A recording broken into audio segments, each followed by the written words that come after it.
रहीम नाज़रीन अस्सलाम वालेकुम, मैं हूँ इमरान वसीम। नाज़रीन, प्रोग्राम में सबसे पहले तो हम बात करेंगे जो chief justice of Pakistan justice Umar Ata Bandial का साबिक़ वज़ीर आज़म इमरान ख़ान से मुतल्लिक़ एक वज़ाहती बयान आया है। उस बयान की जो डिटेल्स हैं वो आपके साथ हम शेयर करेंगे। और दूसरी ख़बर, जो कल रावलपिंडी में ख़ुसूसी कोर कमांडर कॉन्फ्रेंस हुई, इस कॉन्फ्रेंस का जो DGI की जानिब से एलामिया जारी किया गया, उस एलामे पर नाज़रीन पाकिस्तान तहरीक इंसाफ का रिएक्शन आया है। पाकिस्तान तहरीक इंसाफ ने कोर कमांडर कॉन्फ्रेंस के एलामे के हवाले से क्या रद्दअमल दिया है, इसकी तफसीलात भी अभी कुछ देर में आपके साथ हम शेयर करेंगे। और इन दो बड़ी ख़बरों के बाद हमारे प्रोग्राम की जो दीगर अहम ख़बरें हैं उनकी तफसीलात भी आपकी खिदमत में पेश करेंगे। तो सबसे पहले आपको बताते हैं कि चीफ साहब ने इमरान खान साहब से मुतल्लिक़ क्या वज़ाहती बयान दिया है। नाज़रीन, जब इस्लामाबाद हाई कोर्ट से इमरान खान को गिरफ़्तार किया गया, गिरफ़्तार करने के बाद उनका 8 रोज़ा जिस्मानी रिमांड भी नैब की अदालत से हासिल कर लिया गया। लेकिन इस गिरफ़्तारी के ख़िलाफ़ जो आहता अदालत से इमरान खान को गिरफ़्तार किया गया, इमरान खान ने सुप्रीम कोर्ट ऑफ पाकिस्तान में एक दरख्वास्त दायर की। उस दरख्वास्त पे 3 रुकनी बेंच बना। चीफ जस्टिस उमरता बंदयाल उस बेंच की सरबराही कर रहे थे और बेंच में उनके साथ जस्टिस मोहम्मद अली मज़हर और जस्टिस अत्तर मिनल्ला साहब शामिल थे। उस बेंच ने पहली हेयरिंग पे इमरान खान साहब को अदालत के सामने पेश करने का इस्लामाबाद की इंतज़ामिया को, अटॉर्नी जनरल को हुक्म दे दिया। तो अदालत के हुक्म के ऊपर इमरान खान साहब को सुप्रीम कोर्ट में लाया गया, चीफ जस्टिस की अदालत में पेश किया गया। तो जब दोबारा से वक्फे के बाद दोबारा अदालती कार्रवाई का आगाज़ हुआ तो इमरान खान साहब रोस्टम पे आते हैं और चीफ जस्टिस उन्हें ये कह के मुखातब करते हैं कि good to see you Khan साहब।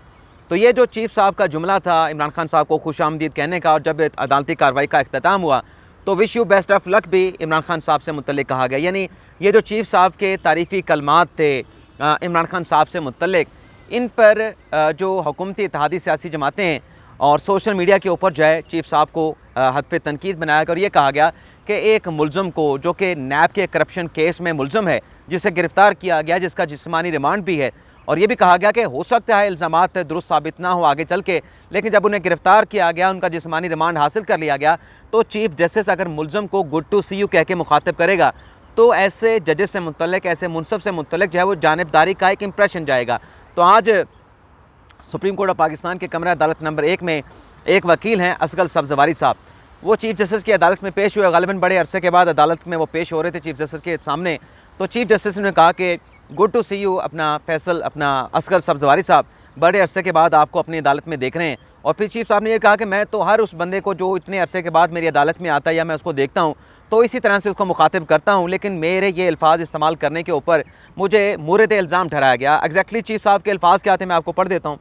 अजी, चीफ साहब ने कहा कि एक वक्त के बाद आप मेरी अदालत में आए हैं। ये असगर सब्ज़वारी साहब से मुकालमा है चीफ जस्टिस का। आपको देख के खुशी हुई, हर किसी को ऐसे ही कहता हूँ। मुझे गुड टू सी यू कहने के ऊपर तनकीद का निशाना बनाया गया। मैं हर एक को एहतराम देता हूँ। अदब व अखलाक तो सबके लिए ज़रूरी है। अदब व अखलाक के लिए बगैर अदब अखलाक के बगैर मज़ा नहीं आता।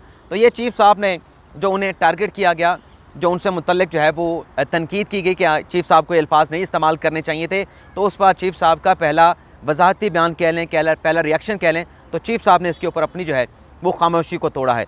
कल जो कोर कमांडर कॉन्फ्रेंस का एलामी जारी किया गया, जिसमें यह कहा गया कि जो मिलिट्री इमलाक को टारगेट किया गया, नुकसान पहुँचाया गया, उनके खिलाफ मुल्की कवानीन के तहत, ऑफिशियल सीक्रेट एक्ट के तहत, आर्मी एक्ट के तहत केसेस किए जाएंगे और किसी किस्म की रियायत जो है वो नहीं बरती जाएगी। और उसमें एलामे में ये भी कहा गया था कि जो मनसूबा साज हैं, मिलिट्री इमलाक के ऊपर हमला करने वाले, जो उकसाने वाले हैं, जो फैसिलिटेटर हैं, एक के बारे में शवाहिद मौजूद हैं। तो कल के इस एलामिया के बाद जो है आज पाकिस्तान तहरीक इंसाफ का एक एलामिया नाज़रीन सामने आया है। वो एलामिया आपको मुख्तसर से उसके 2-4 लाइनें आपके सामने रखेंगे कि पाकिस्तान तहरीक इंसाफ इस एलामिया को किस नज़र से देखती है। और नाज़रीन, तहरीक इंसाफ का ये एलामिया जारी होना दरअसल ये साबिक़ वज़ीर आज़म इमरान खान साहब का स्टेटमेंट है। ये इमरान खान की तरफ से जारी किया गया, ये इमरान खान के अल्फाज हैं जो तहरीक इंसाफ के मीडिया डिपार्टमेंट ने एलामिया जारी किया है। और आप नाज़रीन को याद होगा कि खान साहब ने रिहाई मिलने के बाद DGI को मुखातब करते हुए ये कहा था कि DGI ने जो मुझे दोगला कहा, DGI को फ़ौज को चाहिए कि अपनी सियासी जमात बना लें। उसके ऊपर भी पाकिस्तान तहरीक इंसाफ को ट्रोल किया गया था कि सोशल मीडिया के ऊपर कि 2017-18 में फ़ौज ने एक सियासी जमात बनाई थी, वो गले पड़ गई, तो पहली जमात से जान छूट जाए तो नई बनाने की ज़रूरत नहीं रहेगी। तो ये जो एलामिया जारी हुआ नाज़रीन, बड़ा लंबा चौड़ा एलामिया है। इसका पहला नाज़रीन जुमला आपको पढ़ के सुनाऊँगा। Pakistan Tehreek Insaf special core commander conference के अख्ताम पर जारी एलामिया को नहायत अहमियत का हामिल समझती है। ये कौन कह रहा है कि जो कोर कमांडर कॉन्फ्रेंस का एलामिया DGI जारी किया है उसको बड़ा अहमियत का हामिल समझती है। अब इसका एक 3-4 जुमले और पढ़ के मैं सुनाऊँगा। अफरा तफरी फसाद की आड़ में पाकिस्तान की सबसे बड़ी कुव्वत और फ़ौज पाकिस्तान को मद्दे मुकाबल लाने की कोशिश की गई। फितना इंतशार के इस गैर मामूली वाक़े में कार फरमा नासिर की निशानदही के लिए हम्मा जहत तहकीकात नागुज़ीर हैं। सुप्रीम कोर्ट के हुक्म पर गैर कानूनी हिरासत से रिहाई के बाद चेयरमैन PTI ने कौम से अपने खिताब में सुप्रीम कोर्ट के जज पर एक बाख्तियार कमीशन तश्कील देने की तजवीज़ पेश कर चुके हैं। हम बरमला ऐलान करते हैं कि हमारे पास किसी भी आज़ाद तहकीक इंक्वायरी में पेश करने के लिए काफ़ी शवाहिद मौजूद हैं। इन सबूतों से ये साबित होता है कि जलाओ घिराओ और बाज़ मकामात पर फायरिंग वगैरह में एजेंसियों के एहलकार मुलविस थे। तो ये पाकिस्तान तहरीक इंसाफ ने जो एलामिया जारी हुआ और उसमें जो बातें की गई कि जो इंतशार में मुलविस लोग थे उनके खिलाफ ऑफिशियल सीक्रेट एक्ट के तहत और आर्मी एक्ट के तहत कार्रवाई की जाएगी। लेकिन पाकिस्तान तहरीक इंसाफ का जो एलामिया है उसमें यह कहा गया है कि यह जो जलाओ घिराव हुआ इसमें एजेंसियों के लोग शामिल थे। तो ये पाकिस्तान तहरीक इंसाफ और फ़ौज का इदारा जो है बाज़ार ऐसा लगता है वो अभी एक दूसरे के आमने सामने खड़े हैं। इसके अलावा नाज़रीन खान साहब की जमात का प्रेस रिलीज़ का जिक्र हुआ तो आज इलेक्शन कमीशन में तौहीन इलेक्शन कमीशन केस की समाअत थी। जो फवाद चौधरी साहब का मामला है, असद उमर साहब का मामला है, क्योंकि वो अरेस्ट हैं तो उस मामले को तो प्रोसीड नहीं किया गया। लेकिन इलेक्शन कमीशन के 4 रुकनी बेंच ने आइंदा समाअत जो कि 23 मई को होना है, इमरान खान साहब को ज़ाती हैसियत में पेश होने का हुक्म दे दिया है। और बेंच ने कहा है, इलेक्शन कमीशन के 4 रुकनी बेंच ने, कि बहुत ज़्यादा कंसेशन दी जा चुकी है। इमरान खान साहब के नाकाबिल ज़मानत अरेस्ट वारंट भी जारी किए। अब खान साहब के काबिल ज़मानत अरेस्ट वारंट जारी किया। अब खान साहब के नाकाबिल ज़मानत अरेस्ट वारंट चाहे वो हम जारी करेंगे और खान साहब 23 मई को इलेक्शन कमीशन के सामने पेश हों। तो एक तो ये समाअत हुई है। इसके अलावा नाज़रीन जो खान साहब के मुख्तलिफ केसेस इस्लामाबाद हाई कोर्ट में जहाँ उन्हें 16 मई तक ज़मानत दी गई थी, उन ज़मानतों को नाज़रीन आज इस्लामाबाद हाई कोर्ट ने 8 जून तक एक्सटेंड कर दिया है। इसके अलावा नाज़रीन जो तौहीन अदालत का मामला था, जब इमरान खान साहब को गिरफ़्तार किया गया था, इस्लामाबाद हाई कोर्ट में तोड़ फोड़ हुई थी, उस पर सुप्रीम कोर्ट का हतमी फ़ैसला आने तक के जो इमरान खान साहब की गिरफ़्तारी को इनवैलिड गैर कानूनी करार दिया गया था। जब तक वो फैसला नहीं आता तौहीन अदालत की कार्रवाई IG इस्लामाबाद और सेक्रेटरी दाखिला के खिलाफ जो है वो रोक दी गई है।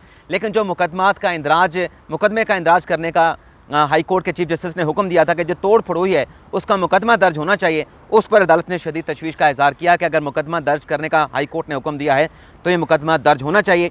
इस हवाले से रिपोर्ट्स भी जमा करवाई जाएँ। वैसे आज इस्लामाबाद हाई कोर्ट में फवाद चौधरी साहब की गिरफ़्तारी के हवाले से मुकदमे की समाअत हुई है और जो अपने जज मियाँ गुल हसन औरंगज़ेब साहब हैं उन्होंने कहा है कि फवाद चौधरी साहब को पेश करें। फवाद चौधरी साहब को पेश भी किया जा चुका है। लेकिन साथ में मियाँ गुल हसन औरंगज़ेब साहब ने यह भी कहा है कि जो फवाद चौधरी साहब हैं वो बयान हल्फी एक लिख के दें और उस बयान हल्फी की अगर फवाद चौधरी साहब ने खिलाफ वर्जी की तो फिर उन्हें डिसक्वालिफिकेशन का और कंटेम्प्ट की जो कार्रवाई है उसका उन्हें जो है सामना करना पड़ सकता है। तो फवाद चौधरी के वकला को रिकॉर्ड का जायज़ा लेने की इजाज़त दे दी गई तो उसमें फिर दोबारा से जो है वो वक्फ़ा कर दिया गया है और शीरी मिज़ारी साहब से भी मुतल्लिक मुकदमा है और शीरी मिज़ारी साहबा को इस्लामाबाद हाई कोर्ट ने रिहा करने का हुक्म दे दिया और डिस्ट्रिक्ट मजिस्ट्रेट का जो ऑर्डर था जिसके तहत शीरी मिज़ारी साहबा को डिटेंशन में रखा गया था उसको कलअदम करार दे दिया। तो एक तो डेवलपमेंट ये हुई है और मैं देख लेता हूँ कि अगर फवाद चौधरी से मुतल्लिक कोई ऑर्डर है तो वो भी आपके साथ शेयर कर लेते हैं।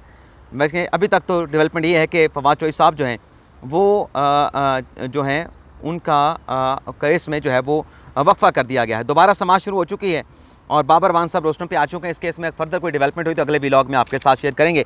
अब आ जाते हैं कि सुप्रीम कोर्ट में मज़ीद क्या डेवलपमेंट हुई है।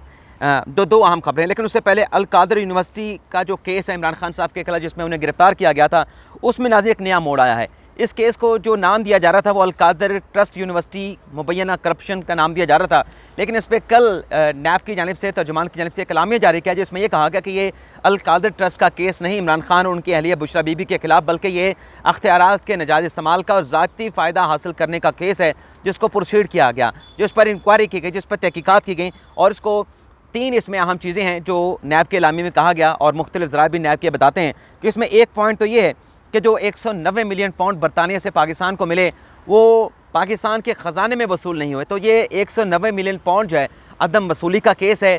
बरतानिया ने पाकिस्तान को दिए थे, पाकिस्तान के ख़जाने में आने थे, लेकिन ये मलिक रियाज हुसैन के सुप्रीम कोर्ट के जो वाजिबात थे, जो सुप्रीम कोर्ट को उन्होंने अदायगियाँ करनी थी, उसमें एडजस्ट करके मलिक रियाज को ये पैसे वापस कर दिए गए। और दूसरा इसमें कहा गया ज़राए की तरफ से कि इसमें नुकता ये है कि ये जो 190 मिलियन पाउंड की रकम बरतानिया में पकड़ी गई ये काला धन था। ये बरतानिया में कैसे ले जाया गया, इस पर टैक्स चोरी हुआ है। तो ये टैक्स चोरी का भी केस है जो करोड़ों रुपए बनते हैं जो कि पाकिस्तान के अवाम के ख़जाने में आने थे। तो दूसरा नुकता ये है। और तीसरा नुकता नाज़रीन ये कहा गया है कि वारंट गिरफ्तारी कि बुशरा बीबी साहबा के अभी तक जो है इस केस में किसी किस्म के वारंट गिरफ्तारी या नैब को उनकी जो गिरफ्तारी है वो बिल्कुल जो है वो काबिल कबूल नहीं है। तो ये नाज़रीन 3 अहम पॉइंट्स हैं अल कादरी यूनिवर्सिटी के हवाले से। अब सुप्रीम कोर्ट से जो चंद अहम खबरें हैं वो भी आपके साथ हम शेयर कर रहे हैं, लेकिन एक और लॉन्ग बात भी नाज़रीन सुप्रीम कोर्ट अपना इस्लामाबाद आने के हवाले से चीज़ें सामने आ रही हैं कि TLP तहरीक लब्बैक पाकिस्तान, उनके जो सरबराह हैं साद रिजवी साहब, वो ग़ालिबन 22 मई से कराची से लॉन्ग मार्च का आगाज़ करने वाले हैं। पाकिस्तान बचाओ लॉन्ग मार्च के नाम से 22 मई को चलेगा कराची से, और ये इस्लामाबाद ये लॉन्ग मार्च जो है वो साद रिजवी साहब यानी TLP की जमात जो है करने जा रही है। यानी कल अगर धरना एहतजाज यहाँ पे ख़त्म हुआ है PDM की सियासी जमातों का, तो एक और लॉन्ग मार्च जो है वो इस्लामाबाद का रुख जो है वो करने वाला है आइंदा हफ्ते। अब सुप्रीम कोर्ट से जो 2 अहम खबरें नाज़रीन, एक तो नाज़रीन है कि इकबाल हमीदुर रहमान साहब जो कि सुप्रीम कोर्ट के साबिक जज हैं, जो कि रिज़ाइन दे गए थे, और इसमें वैसे खबर आप तक पहुँच चुकी है, लेकिन इसमें कुछ अहम चीज़ें हैं जो आपके साथ हमने शेयर करनी है। इकबाल हमीदुर रहमान साहब नाज़रीन इस्लामाबाद हाई कोर्ट के चीफ जस्टिस हुआ करते थे। उन पे ये इल्ज़ाम लगा कि उन्होंने इस्लामाबाद हाई कोर्ट के चीफ जस्टिस की हैसियत से गैर कानूनी भर्तियाँ की हैं, मेरिट से हट के भर्तियाँ की हैं, और सुप्रीम कोर्ट ने फैसला दिया था अमीर हनीफ मुस्लिम साहब की सरबराही में इतनी रुकनी बेंच ने, और उसमें सिर्फ इकबाल हमीदुर रहमान साहब नहीं बल्कि जो दूसरे chief justice Islamabad high court के अनवर कांसी साहब, उन पे भी इल्ज़ाम लगा। सुप्रीम कोर्ट के फैसले में लिखा गया कि दोनों चीफ साहबान ने, इस्लामाबाद हाई कोर्ट के चीफ जस्टिस साहबान ने मेरिट से हट के जो है वो गैर शफाफ अंदाज में जो है वो तकर्रियाँ की हैं।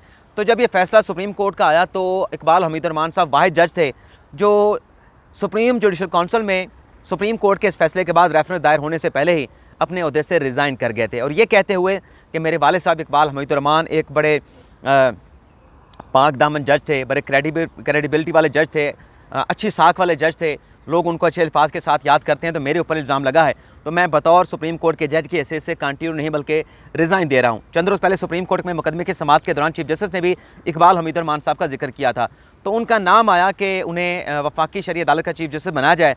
तो कल जो जुडिशल कमीशन का इजलास हुआ उसमें इत्तफाक़ राय के साथ जो है इकबाल हमीदुर रहमान साहब को जो नाम है चीफ जस्टिस वफाकी शरई अदालत की हैसियत से वो अप्रूव कर लिया गया है, उसकी सिफारिश कर ली गई है, और मामला जो है वो पार्लिमानी कमेटी को हतमी मंजूरी के लिए भिजवा दिया गया है। दूसरी नाज़रीन डेवलपमेंट हुई है वो नाज़रीन ये है जो सुप्रीम कोर्ट से दूसरी खबर है कि जुडिशल कमीशन का इजलास कहा जा रहा है कि जल्द बुलाया जा सकता है, और इस इजलास में सुप्रीम कोर्ट की जो 2 वैकेंसियाँ खाली हैं, जिसमें एक कहा गया है कि नाम फ्लोट किया जाएगा सिंध हाई कोर्ट के चीफ जस्टिस अहमद अली शेख साहब का, और दूसरा जो नाम जो कि खैबर पख्तूनख्वा से आना है, तो कहा जा रहा है कि KPK जो सीट खाली है उसके लिए एक तो चीफ जस्टिस जो पेशावर हाई कोर्ट है मुसरत हिलाली साहबा, उनका नाम भी कंसिडर किया जाएगा, और 2 नाम और भी आ रहे हैं कि हालिया रिसेंट पास में जो 2 chief justice Peshawar high court के रिटायर्ड हुए हैं, रूहुल अमीन साहब या फिर कैसर रशीद साहब, उनके नाम भी जुडिशल कमीशन में ला के ये जो 2 जजेस की तैनातियाँ हैं, तो ये भी अमल मुकम्मल होने का, जुडिशल कमीशन का इजलास बुलाए जाने का इम्कान ज़ाहिर किया जा रहा है। तो ये सुप्रीम कोर्ट ऑफ पाकिस्तान से 2 बड़ी अहम खबरें हैं। अब देखते हैं कि ये जुडिशल कमीशन का इजलास जो है कब बुलाया जाता है, लेकिन ज़राए बता रहे हैं कि इस किस्म की बातें की गई हैं, और कल के इजलास में भी इस मामले के ऊपर के सुप्रीम कोर्ट में 2 जजेस लाए जाएँ, उस पर कुछ अरकान ने ये नुक्ता उठाया है कि 2 वैकेंसियाँ फिल की जाएँ सुप्रीम कोर्ट में। तो उस पर चीफ जस्टिस ने कहा कि बिल्कुल इसके ऊपर हम जुडिशल कमीशन का इजलास जो है वो बुलाने जा रहे हैं। तो ये नाज़रीन आज का हमारा वीलॉग, आपसे इजाज़त चाहेंगे। अल्लाह ताला हम सब का हामी नासिर हो। अपनी ढेर सारी दुआ में याद रखिएगा।